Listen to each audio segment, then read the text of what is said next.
গেল আগস্ট মাসে 497টি সড়ক দুর্ঘটনায় 502 জন নিহত এবং আহত হয়েছেন 1232 জন। 3রা সেপ্টেম্বর বুধবার বাংলাদেশ যাত্রী কল্যাণ সমিতির প্রতিবেদনে উঠে এসেছে এ তথ্য।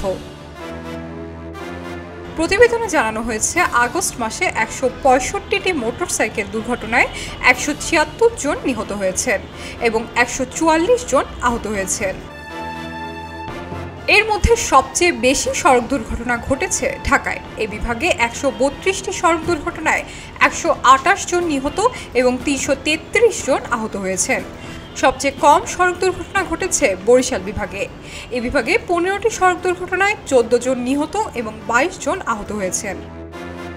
এ সময় সড়ক দুর্ঘটনায় সংঘটিত 789টি যানবাহনের পরিচয় মিলেছে।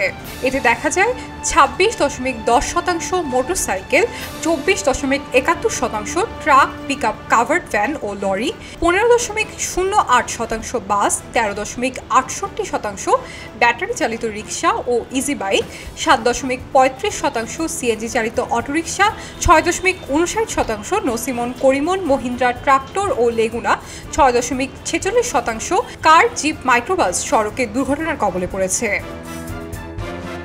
সংঘটিত মোট দুর্ঘটনার 44.06% গাড়ি চাপা দেওয়ার ঘটনা, 30.38% মুখোমুখি সংঘর্ষ, 19.19% নিয়ন্ত্রণ হারিয়ে খাদে পড়া, 3.82% বিবিধ কারণে এবং 0.60% চাকায় ওড়না পেঁচিয়ে এবং 1.20% ট্রেন যানবাহনের সংঘর্ষে ঘটে।